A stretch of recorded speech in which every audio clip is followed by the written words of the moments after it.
The red N still hovers on your screen, but your eyes have already calculated the color grading, the camera movement, and the optics of what you're about to see. Your head already predicts the plotline, your heart already controls for the character arcs, your pulse is already adjusting in anticipation for the first cliffhanger. Variables range from murderers to chess proteges, from the 20s, 50s, 80s, the 1800s to faraway futures. But the optics, plotlines, character arcs, and perfectly timed cliffhangers, those are absolute numbers. No dumb fucking letters. Everything is already pre-cooked to perfection. The colors are so vibrant, the movements so smooth, and the plotlines so tense and attention-grabbing. The recipe is complete. There's the perfect formula for every scene, episode, or show, schematically applied to the desires of focus groups and predictions of trend researchers.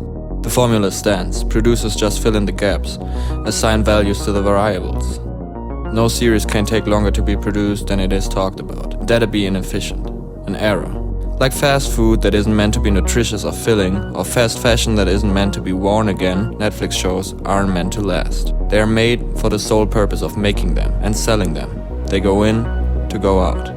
Obviously, demand has to keep up with supply, so they employ formulas for optics, formulas for storylines, and formulas for how to get everyone on board. They aim for the largest N, the largest possible population, calculate the least common denominator, the least deviation from the standard, so long as it's not zero, so long as you come back to them.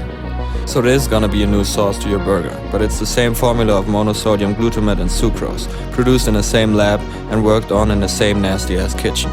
There is gonna be a new retro cut to your shirt, but it's the same formula of chemicals in the lungs of the same Bangladeshi woman stitching it for the same starvation wage. And for Netflix series, there are gonna be different costumes and stage designs, different effects to make up for horrendous acting.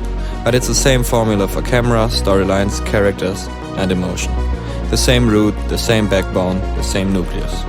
Culture, in the end, is an expression of artists situated in a societal context. Today's monoculture expresses nothing but this context. The spirit of mechanical and mathematically precise mass production, the formula in the hands of the masters. Art and artists as assets, the value visualized in candle charts. It's extremist standard, it's worshipping numbers, it's nurturing the algorithm.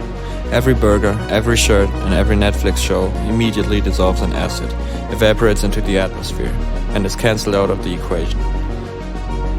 At this point, we see this equation for its actual value. A naked zero.